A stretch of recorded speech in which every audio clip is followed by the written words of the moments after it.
Encore une arnaque de l'histoire. Les États-Unis ont énormément menti pendant la guerre froide, sur le Vietnam, sur les armes, sur les opérations secrètes, sur les expérimentations humaines. Donc, poser une question sur la Lune, c'est pas insulter l'histoire, c'est rester cohérent.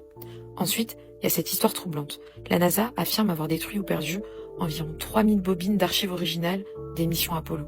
Des bandes uniques, irrécupérables, les données les plus importantes de l'histoire spatiale. On parle quand même de la plus grande réussite technologique de l'humanité, et les preuves originales auraient été détruites. Encore un élément, les pierres lunaires. Certaines exposées dans des musées sont analysées quelques années plus tard. Un cas célèbre, une pierre lunaire exposée pendant 17 ans dans un musée d'Amsterdam, avant d'être analysée, a été identifiée comme du bois pétrifié.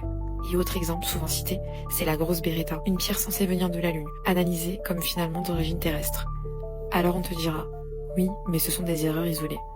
Peut-être, mais pourquoi autant d'erreurs autour de preuves censées être irréfutables? Encore une incohérence, on n'est jamais retourné sur la Lune depuis 1972. Tous les programmes ont été arrêtés, abandonnés, repoussés et annulés. Alors que, selon le récit officiel, on y allait presque comme à la poste. Entre Apollo 11, 12, 14, 15, 16, 17, 6 missions habitées en quelques années. Et aujourd'hui, plus de 50 ans plus tard, on nous explique que c'est beaucoup trop complexe, trop cher et trop risqué. Un autre détail qui fait tiquer beaucoup de monde, c'est le fameux appel téléphonique de Nixon, qui est censé parler en direct avec des astronautes sur la Lune, avec un téléphone filaire de 1969, sans délai perceptible, sans coupure, sans latence notable. Même aujourd'hui, les communications spatiales ont des délais mesurables. Et un point qui est encore rarement évoqué, c'est Thomas Baron, responsable du contrôle qualité à la NASA. Il rédige un rapport accablant sur des centaines de défauts techniques dans le programme Apollo. Il témoigne, puis il disparaît tragiquement dans un accident de voiture avec sa famille. Et son rapport disparaît. Coïncidence? Peut-être, mais encore une de plus. Et enfin, c'est le contexte politique.